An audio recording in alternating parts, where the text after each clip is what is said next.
Did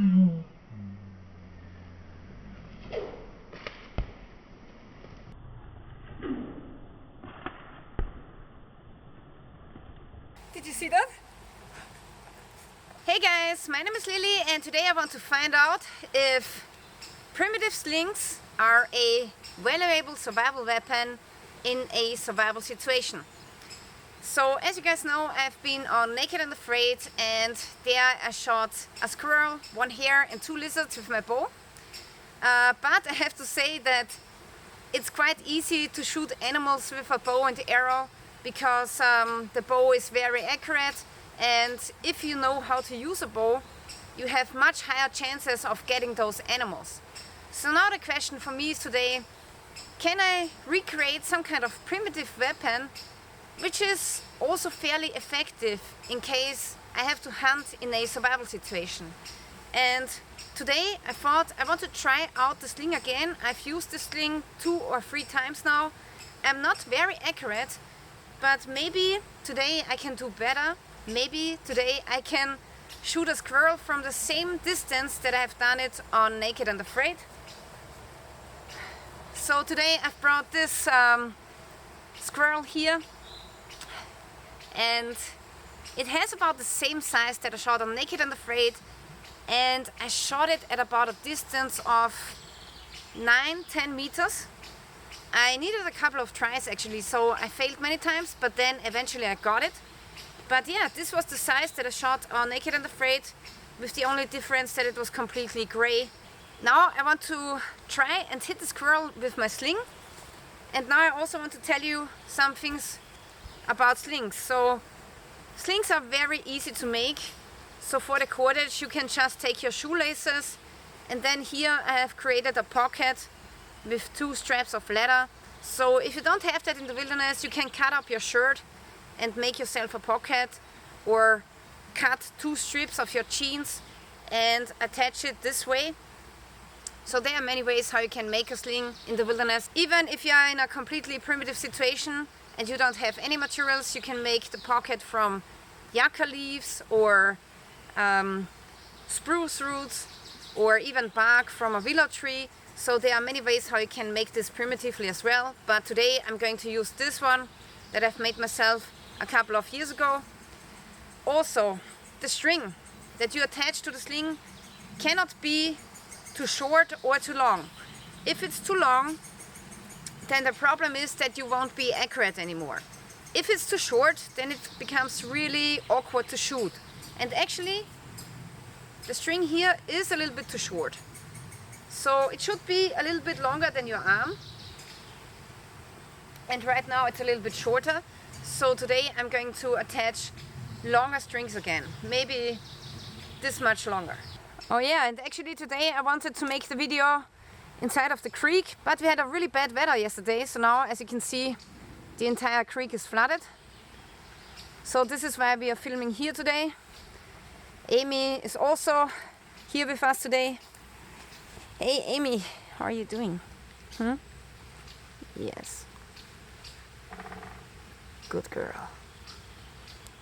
Yeah, and then I also used E.J. Snyder's trick on how you can place your backpack or hang it onto a tree with the stick here, so that my backpack doesn't sit on the wet floor. And I learned that from E.J. Snyder's YouTube channel. So pretty awesome tip. Yeah, and now we can start working on the sling. Also, I want to use a pouch this time for the stones. This is a self-made canvas pouch that I've sewn together myself. So I've made this from leather, and it has a belt loop. So I'm going to put this on my belt now. Also, I've used some antler for the closing system. And the coolest thing is that this is going to fold down on your belt, and you can transport it in a closed state, and then when you want to put something in, you just open the bag up and put the tinder in, or stones, or whatever you're collecting, herbs, mushrooms. So it's really a really nice accessory, and yeah, I've made it myself and I really love it.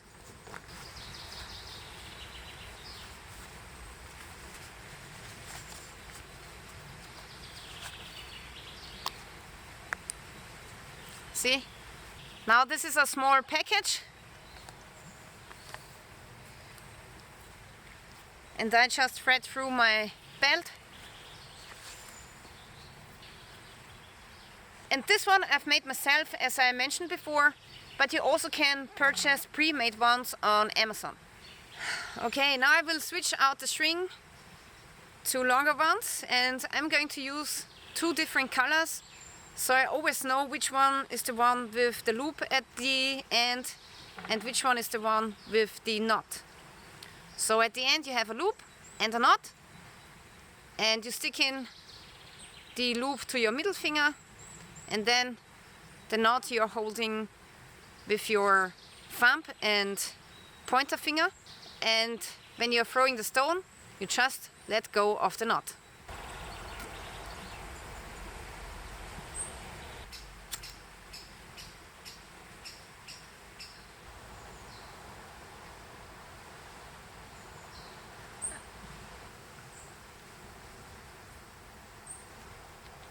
So for the technique today, I want to use the shortest technique possible.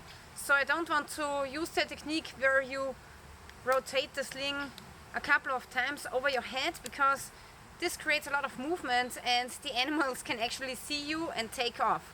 So the technique that I want to be using today is this one. So I take a stone, put it into here, and then I swing the sling 1 time around my head, and then here I'm going to release the knot, and this is how I'm going to shoot. So only 1 movement and then the stone is already flying, because otherwise I don't think you will have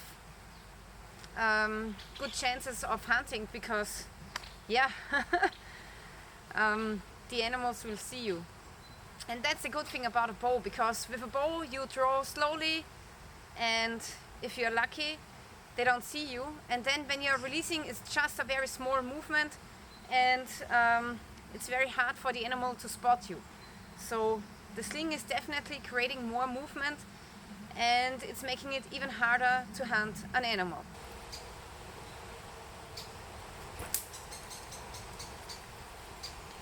Also be careful that you don't hurt yourself.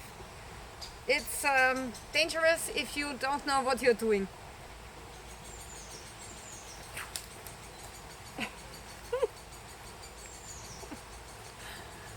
Shot there instead of here. Okay. I haven't shot the sling in a long time. Oh my god, this is so hard.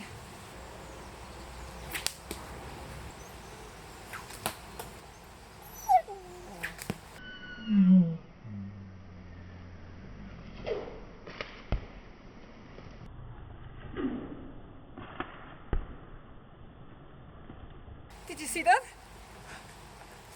This was a pure luck shot. It was really just lucky. But Amy, it's okay, it's not a real squirrel. It was a luck shot, but in the moment I shot it, I didn't think anything. So it was like my mind was clear. Awesome. Okay, the distance now is only 7 meters. So I'm a little bit closer than I was on Naked and Afraid.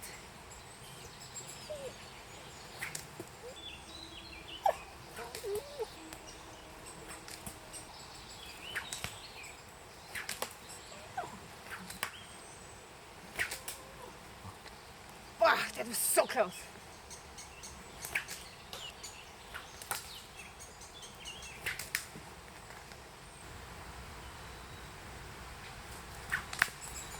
Ooh.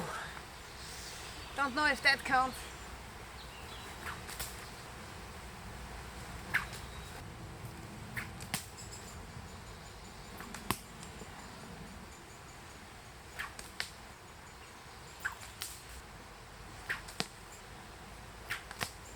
Alright guys, so as you just saw, I took about 50 shots on the squirrel, but I only hit it 2 times, so that makes it a 1 out of 25 times chance that I can hit the squirrel.